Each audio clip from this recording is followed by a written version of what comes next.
तो चलिए शुरुआत करते हैं hello my shine love part 32 की। क्वांशा कंपनी के बाहर आई होती है सीडा के लिए कुछ कपड़े चूज करने के लिए। कुछ ही देर बाद वहां पर सोंग जाओ पहुंच जाता है। क्वांशा गुस्से में जाती है और वो सोंग जाओ से पूछ रही होती है कि तुम यहाँ पे क्या कर रहे हो। सोंग जाओ उसे शांत कराता है और उससे बोल रहा होता है क्या तुम्हें पता है कि यहाँ तक आने के लिए मुझे कितनी मुसीबत झेलनी पड़ी है। मेरा पीछा कई सारे फैंस कर रहे थे बट किसी तरीके से मैं यहाँ पर पहुंच गया हूँ। वैसे ही मैं शूटिंग लोकेशन पे काफी अकेला फील कर रहा था और मैं तुम्हें मिस भी कर रहा था। ये सुनते ही क्वांशा हैरान हो जाती है और वो सोंगजाओ से बोल रही होती है कि तुमने अभी क्या कहा है मुझसे। सोंगजाओ कह रहा होता है मैं एज अ फ्रेंड बोल रहा हूँ कि मैं तुम्हें मिस कर रहा था, मेरा कोई और मतलब नहीं था।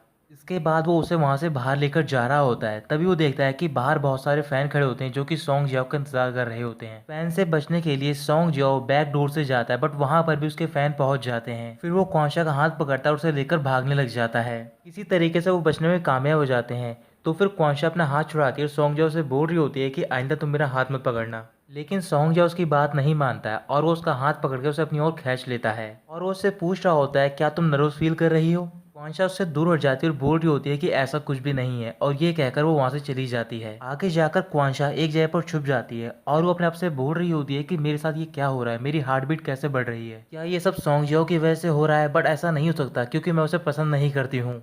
जिमो सैमंथा के साथ अपनी कंपनी के कॉन्फ्रेंस रूम में होता है क्योंकि वहां पर एक रिपोर्टर आई होती है जो कि उन दोनों का इंटरव्यू ले रही होती है। फिर उस रूम के बाहर वहां पर रियान पहुंच जाती है। उसे देखने के बाद जिमो मुस्कुराने लग जाता है। रियान जिमो को देखकर खुश हो रही होती है बट जैसे वो सैमंथा को देखती है तो फिर वो गुस्से में जाती है और वो बोल रही होती है कि ये लड़की मुझे बहुत ज़्यादा परेशान कर रही है, जहाँ पर भी मैं जाती हूँ ये वहाँ पर आ जाती है।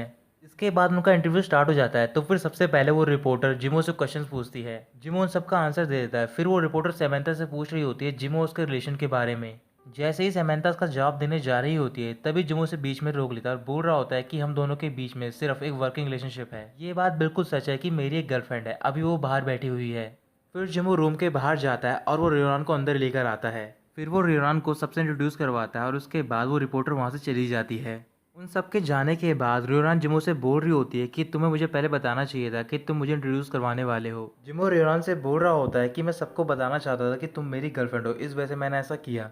ये कहकर वो उसे हक कर लेता है। सैमंथा अभी भी रूम के बाहर खड़ी होती है और उन दोनों को देखकर गुस्से में आ जाती है। रात को सैमंथा अपने घर पे होती है और वो जिमो की कुछ पेंटिंग्स देखकर रोने लग जाती है। फिर उसे याद आ रहा होता है कि जब जिमो ने उसे प्रपोज किया होता है मैरिज के लिए तो फिर उसने रिजेक्ट कर दिया होता है। इसी वजह से सैमंथा बोल रही होती है कि अगर उस दिन मैंने वो प्रपोजल एक्सेप्ट कर लिया होता तो फिर मैं आज रिग्रेट नहीं कर रही होती। जिमो और रियोना दोनों घर पे होते हैं और साथ में डिनर कर रहे होते हैं। कुछ देर बाद जिमो के पास यूशा का कॉल आता है और वो उससे बोल रहा होता है कि मुझे शूशाओ नहीं मिल रही है, वो घर पे नहीं है। जिमो कुछ भी नहीं बोलता और वो कॉल कट कर देता है। तो फिर रियान पूछ रही होती है कि क्या हुआ है, तुम इतने परेशान क्यों लग रहे हो। जिमो रियान से बोल रहा होता है कि सैमंथा कहीं चली गई है और मिल नहीं रही है, इस वजह से मैं उसे ढूंढने के लिए जा रहा हूँ। रियान जिमो से बोल रही होती है कि तुम्हारा उसके साथ क्या रिलेशनशिप है जो कि तुम उसे ढूंढने के लिए जा रहे हो। तभी जिमो के पास सैमंथा का मैसेज आता है, उसमें लिखा होता है कि मैं उसी जगह पर वेट कर रही हूँ जहाँ पर तुमने मुझे प्रपोज किया था। फिर जिमो वहाँ से जा रहा होता है और वो रियान से बोल रहा होता है कि प्लीज़ तुम मुझ पर ट्रस्ट करो, जब मैं वापस आ जाऊँगा तो फिर मैं सारी चीज़ें एक्सप्लेन कर दूंगा।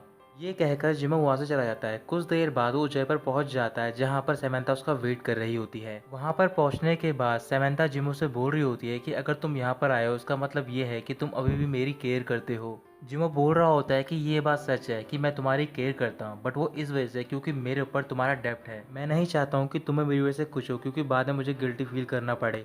मैं यहाँ पर सिर्फ तुम्हारी सेफ्टी को इंश्योर करने के लिए आया हूँ और साथ ही मैं तुम्हारे भाई को एक्सप्लेनेशन देने के लिए आया हूँ। तुम्हें ये सब करने की कोई ज़रूरत नहीं है क्योंकि मैं तुम्हें पहले ही बोल चुका हूँ कि हम दोनों के बीच में सब कुछ ख़त्म हो चुका है। क्या तुम्हें याद है कि मैंने यहीं पर तुम्हें प्रपोज किया था बट तुमने मुझे रिजेक्ट कर दिया था। सैमंथा बोल रही होती है कि मुझे याद है मैंने तुम्हें रिजेक्ट किया था, लेकिन मैं तुम्हें भूल नहीं पाई हूँ क्योंकि मैं आज भी तुम्हें प्यार करती हूँ। प्लीज़ तुम मेरी गलती के लिए मुझे माफ़ कर दो, क्यों ना हम दोबारा स्टार्ट करें अपना रिलेशनशिप। जिमो सैमंथा को समझाने की कोशिश कर रहा होता है और उससे बोल रहा होता है कि तुम रियलिटी को एक्सेप्ट क्यों नहीं कर रही हो। जो भी सब कुछ हमारे बीच में था वो सब पास्ट में था, अब हम उसे रिवर्स नहीं कर सकते हैं। इसके बाद वो अपने पॉकेट में से रिंग निकालता है और उससे पूछ रहा होता है क्या ये तुम्हें रिंग याद है। सैमंथा हाँ बोलती है और पूछ रही होती है क्या तुम मुझे ये रिंग वापस कर रहे हो। जिमो कह रहा होता है कि मैं तुम्हें रिंग वापस नहीं कर रहा हूँ बल्कि तुम्हें बता रहा हूँ कि हमें नया स्टार्ट करना चाहिए। फिर वो एक जगह पर रिंग रख देता है और वहाँ से चला जाता है।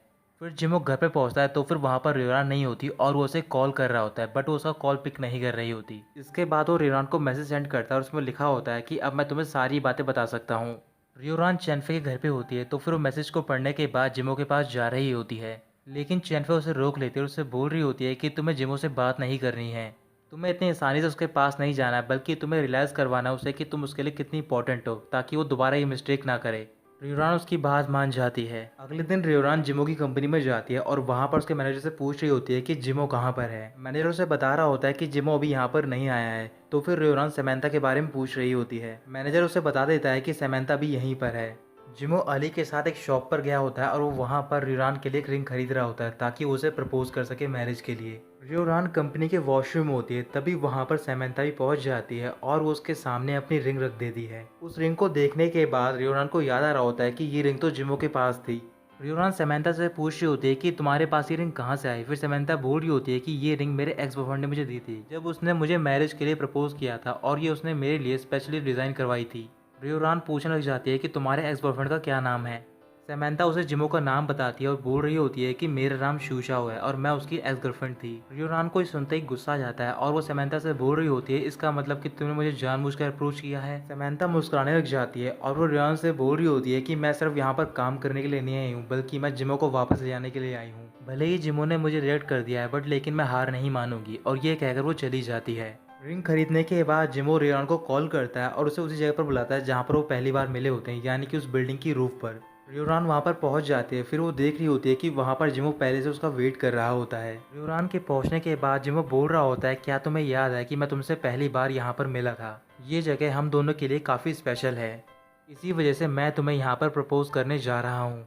तभी रियोरान उसे रोक लेती है और पूछ रही होती है कि तुमने मुझे शूशाओ के बारे में क्यों नहीं बताया, तुम उसके साथ में मुझसे झूठ बोलते रहे।